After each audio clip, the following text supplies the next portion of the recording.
వెంకటేష్ అనే. ఏం చేస్తుంటారు? వ్యవసాయం. వ్యవసాయం ఏంటి మీరు పిఠాపురంలో పవన్ కళ్యాణ్ మరి గెలుస్తాడంటారా? పక్కగా చెప్తాడనే. ఎందుకు వన్ సైడ్ చెప్తున్నారు? మీరు కూడా పవన్ కళ్యాణ్ అంటే మీరు ఎరగలు తిరుగుతున్నారు వన్ సైడ్ అన్నారు, మరి ఆ పక్కన ఓడింటామన్నారు. ఓడిన కావాలని ఇక్కడ అంతా వంచలేకపోయింది పవన్ కళ్యాణ్. మరి మొత్తం కూడా ఓడింటారని చెప్పి శబ్దాలు చేస్తాడు, పేరు కూడా మార్చుకున్నారు అంటాడు. మొత్తం వయసు అయిపోయి మాట్లాడుతున్నానే, అతను ఏం మాట్లాడుతున్నా అతనికే తెలుస్తున్నది. మరి ఇప్పుడు ఆయన మాటలు ఆయన పట్టించుకో ఓట్లు తగ్గుతాయి. ఆయన మాటలు పట్టించుకోవడం ఎవరు నియోజకవర్గంలో అయితేనే ఆయన ఎప్పుడు వదిలేశారనే. వదిలేశారంట. ఇప్పుడు బాగానే ఉంది, మీరు పక్కగా గెలుస్తారన్నారు. మరి రాష్ట్ర వ్యాప్తంగా ఎవరు వస్తారన్నారు? రాష్ట్ర వ్యాప్తంగా చంద్రబాబు వస్తారని. అంటే కూటమి వస్తుందంట. కూటమి గ్యారంటీ. మరి కూటమి వస్తున్నారు. మరి జగన్మోహన్ రెడ్డి 13 గారికి ఎలక్షన్ అయిపోయినారు, విదేశాలకు వెళ్ళిపోతాడు అన్నట్టు షర్మిల గారు చెప్తున్నారు. లండన్ టికెట్ బుక్ చేసుకోవడంతోనే వెళ్ళిపోతారంట గ్యారంటీగా. ఈ కూటమి దానికి ఇంకెక్కడ ఉండాలి గ్యారంటీగా లండన్ మారిపోతుంది. అదేంటి అంత మారిపోయి బ్రో శివం సింగిల్ పోతున్నా ఆయన చెప్పాడు 170 స్థానాలు గెలుస్తాడు. మరి లండన్ వెళ్ళిపోతాడు అవసరం ఉందానికి. వీళ్ళ డబ్బు తట్టుకోలేడనే ఇంకా కూటమి దానికి అయితే అసలు నిలబడలేడు.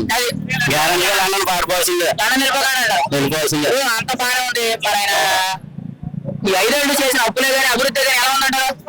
అన్ని అప్పుల అభివృద్ధి ఎక్కడ ఉందని ఎక్కడ ఏమీ జరగలేదు. ఇప్పుడు మాట్లాడుతాను మీ రాజధాని ఉందా? ఎక్కడనే ఎక్కడ ఉంది రాజధాని? పోలవరం కట్టారా? పోలవరం చూస్తుందని ఎక్కడ ఏం పనులు అవ్వలేదు. ప్రత్యేక హోదా తెచ్చారా? తేలేదు. లేదు. మద్యపానం నిషేధం చేస్తానన్నా చేశారా? చేయలేదు. కొన్ని వైజాగ్ స్టీల్ ప్లాంట్ ప్రైవేటీకరణ వస్తానన్నారు, ఆపారా? పోనీ ఏమీ చేయలేదు. ఏం చేయలేదు అప్పులు తప్ప ఏం చేయలేదు. వైజాగ్ రైల్వే స్టేషన్ జోన్ ఇస్తానన్నారు, తెచ్చారా? పోనీ అస్సలు ఆడు ఏం చేయలేదు కాబట్టి జనం తిరగబడుతున్నారు. ఇప్పుడు నువ్వు యువత కదా ఫైనల్ గా మాట్లాడుతున్నావు, యువతకు ఉద్యోగాలు ఇచ్చారా? అస్సలు ఎక్కడ ఉద్యోగాలు మరి ఉద్యోగాలు లేకుండా వ్యవసాయం పని చేసుకుంటూ మరి ఇన్ని సమస్యలు ఉన్నాయి కదా, ఈ సమస్యలన్నీ పూర్తయిన తర్వాత ఓటు అడుగుతున్నాడు. మరి ఇప్పుడు డైరెక్ట్ వచ్చి ఓటు అడుగుతున్నారు, మరి మీరేమంటారు? ఓటు అడిగితే ఎవరు వేసి కూడా లేడాలి. ఇక్కడ పక్కగా పవన్ కళ్యాణ్ దగ్గర కూర్చున్నది లక్ష మెజార్టీ చెప్పుకుంటా. ఇక్కడ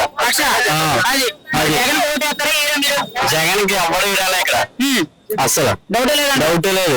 మరి మీ ఓటు ఎవరికి? మీ ఎమ్మెల్యే ఎవరు, మీ ఎంపీ ఎవరు? నా ఓటు కంపల్సరీగా పవన్ కళ్యాణ్ గాజు గ్లాస్ బ్యాలెట్ నెంబర్ 4. మరి ఎంపీ గారికి ఏం చేస్తాం? ఎంపీ గారికి కూడా గాజు గ్లాస్ అనే శ్రీనివాస్ గారు 9 బ్యాలెట్ నెంబర్. అంటే ఈసారి బ్యాలెట్ బాక్స్ బద్దలైపోవాలనే 4, 9 కూడా. ఈ దెబ్బకి ఫ్యాన్ ఎక్కడికి ఎగిరిపోవాలనే కరెంట్ తీసేయాలనే ఫ్యాన్ కి.